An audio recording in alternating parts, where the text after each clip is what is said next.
හැමෝටම සුබ දවසක් ආදරෙන් පිළිගන්නවා නිරායස YouTube channel එකට. අද මම කියලා දෙන්න හදන්නේ කිරිම කිරි රසට පුළුන් වගේ රොටියක් හදා ගන්න හැටි. මේක තුර්කියේ ඉතාම ජනප්‍රිය රොටියක්. ඉතින් ඔයාලටත් පුළුවන් දැන් හදලා බලන්න. මම ඔයාලට කියලා දෙනවා මේක ලේසියෙන්ම හදා ගන්න විදිහ. නිරායස YouTube channel එක subscribe කරලා තියාගන්න. ඒ වගේම bell icon එක click කරලා තියාගන්න. එතකොට ඔයාලට මේ වගේ වීඩියෝ දැම්ම ගමන්ම notification එක ඔයාලගේ phone එකට laptop එකට ගෙන්න ගන්න පුළුවන්.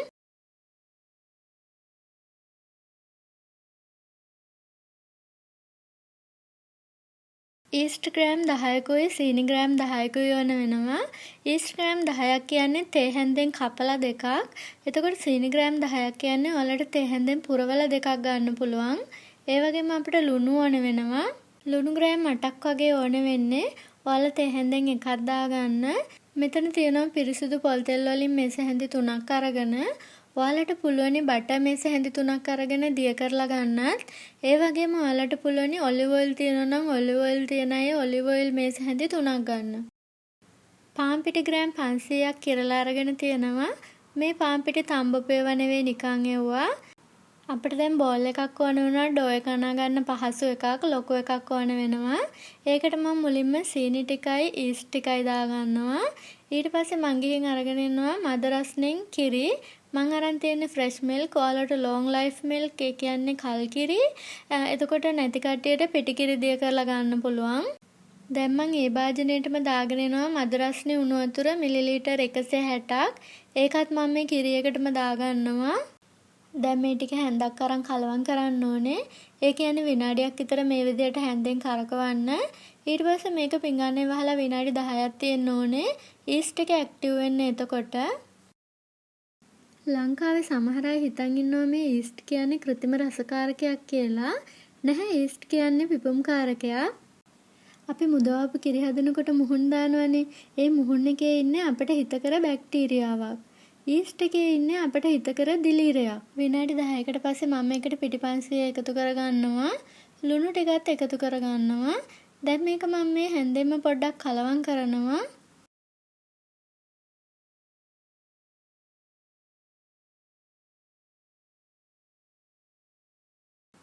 තවදුරටත් මේක හැන්දෙන් අනන්න බැරි නිසා මම මේ විදිහට අතින් අනන්න පටන් ගන්නවා.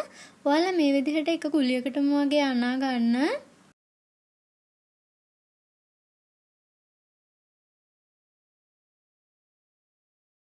විනාඩි 2ක් විතර අතින් අනන්න. එතකොට මේ ඩෝ එක ඔයාලගේ අතේ ඇලෙන්න ගන්නවා. දැන් ඔයාලා මේකට ඔයිල් ටික එකතු කරගන්න. ඔයිල් ටික එකතු කරලා ඔයාලා එක ගුලියකටම අනා ගන්න. ඔයාලට මේ වීඩියෝ එකේ පේනවා මම කොහොමද අනාගන්නේ කියලා. ඇතුළට වගේ නවලා අනා ගන්න. මේ ඩෝ එක නැත්තම් පිටිමෝලිය අපි නීඩ් කරගන්නකොට මේක හදිස්සි වෙලා ඔයාලා ගොඩාක් මහන්සි වෙලා එහෙම අනන්න එපා. සාමාන්‍ය විදිහට ඔයාලා වෙලාව අරගෙන ඔයාලට මහන්සියක් නොදැනෙන්න මේක අනා ගන්න නීඩ් කරගන්න. මේ පාන් පිටිවල තියෙන ග්ලූටන් ඇක්ටිව් වෙන්න ටික වෙලාවක් යනවා. ඒක අපි ගොඩේ මහන්සි වෙලා දඟලලා කරන්න ඕන වැඩක් නෙවෙයි. ඒක පිටි මේ මෝලියට ඔයාලා වෙලාව දෙන්න. එතකොට ඒක ගානට සොෆ්ට් වෙලා එනවා. මේක මම විනාඩි 5-7 අතර කාලයක් මේ විදිහට අනාගත්තා. මේ බලන්න මේක මේ තරමට ඇති ගොඩාක් අනා ගන්න ඕනේ නැහැ. දැන් මම මේක බෝලයක් හදනවා. හදලා අර භාජනයේටම දානවා. ඊට පස්සේ මම මේ ඩෝ එකේ තෙල් ටිකක් ගන්නවා. ගාලා තෙතරදි කෑල්ලකින් වහලා තියනවා. මේක අපි ඩබල් සයිස් වෙනකන් තියෙන්න ඕනේ. ඒ කියන්නේ මේ ප්‍රමාණය දෙගුණයක් විතර වෙනකන් තියෙන්න ඕනේ. පැය දෙකක් විතර තියලා තියන්න ඕනේ. මේ වගේ කෑමක් හදන්න හිතුණු දවස් වලට මම මොකද දන්නවද කරන්නේ? මේ විදිහට ඩෝ එක අනලා තියලා ඊට පස්සේ මම අර ඩෝ එක පිපෙන පැය දෙකේ මගේ අනිත් වැඩ ටික කරගන්නවා. ඊට පස්සේ මට මේ කෑම හදන වැඩේ නිවි හැනහිල්ලේ කරන්න පුළුවන්. මේ බලන්න මේක මම පැය දෙකයි තිබ්බේ. මෙහෙට ගොඩක් සීතලයි. ඒ වුණාට මේක හොඳට පිපිලා තියෙනවා. දෙගුණයක් නෙවෙයි මේක තුන් ගුණයක් විතර වෙලා තියෙනවා. මම දැන් වෙනමම පිටි ටිකක් අයින් කරගන්නවා. ඊට පස්සේ මේ ෂීට් එක උඩට පිටි ටිකක් එහා ගන්නවා.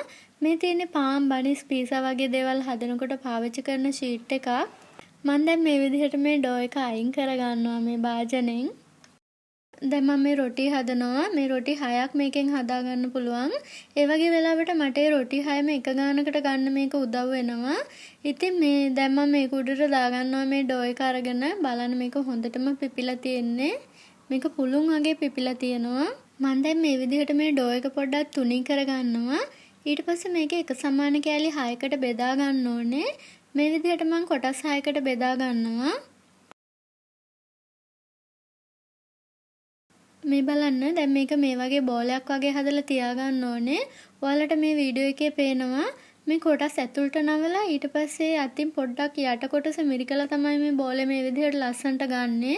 ඔයාලා මේක එකපාරක් දෙපාරක් කරනකොට හරියනවා. මම දැන් මේ විදිහට එක පිටි බෝලයක් අරගෙන රොටියක් හදා ගන්නවා. රෝලින් පින් එක ඕන වෙනවා. ඔයාලා රෝලින් පින් එකෙන් ගොඩාක් තද කරලා මේ රොටිය හදන්න එපා. සාමාන්‍ය ප්‍රමාණයට තද කරලා හදා ගන්න.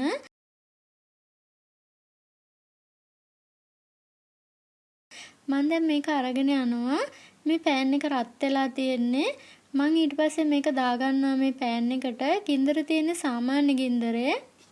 මේ රොටිය දාලා විනාඩි 2කින් විතර අනිත් පැත්ත හරව ගන්න ඕනේ. ඔයාලට බලා ගන්න පුළුවන් මේ රොටිය උඩ කොටස දැන් බෝල බෝල වගේ උඩට ඇවිල්ලා තියෙනවා. අන්න ඒ වෙලාවේදී මේක අනිත් පැත්ත හරව ගන්න.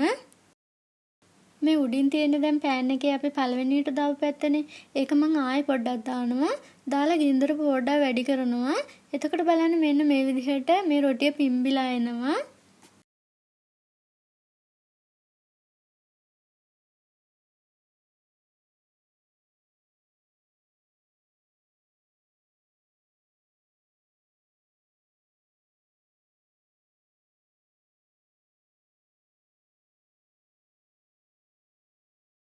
ඔන්න මම දැන් මේ ටික මේ විදිහට ගෙනල්ලා පිඟානට දාගත්තා. ඔයාලට මේක මේ පැත්ත දාන්න පුළුවන්. අනිත් පැත්ත දාන්නත් පුළුවන් රොටිය. රොටිය අනිත් පැත්ත ගොඩාක් ලස්සනයි. රොටිය ගෙනල්ලා දැම්මට පස්සේ දාන හැම රොටියම මේ විදිහට කවර් කරන්න ඔයාලා රෙදි කෑල්ලකින්. මේක තෙත රෙදි කෑල්ලක් නෙවෙයි. දැන් මේ රොටි වල දෙපැත්තෙම ඔයාලා ළඟ තියෙනවා නම් ඔලිව් ඔයිල් ගා ගන්න. නැත්තම් බටර් පොඩ්ඩක් ඔයාලා රත් කරලා අරගෙන මේ විදිහට ගා ගන්න. රොටිය දෙපැත්තෙම ගා ගන්න ඕනේ. ඉන්න මම ඔයාලට එකක් කඩලා පෙන්නන්නම්. මේ බලන්න මේ රොටිය පුළුන් වගේ. ඒ වගේම මේක කිරිම කිරි රහයි. ඉතින් ඔයාලටත් පුළුවන් නිවාඩු දවසක හරි හවසට හරි හදලා බලන්න. ඩෝ එක අනලා ඩෝ එක පැය දෙකක් තියෙන එක විතරයි මේකේ තියෙන්නේ. අනිත් වැඩ ටික නම් හරිම ලේසි. මේ රොටිය හදනකොට හරිම ආසයි.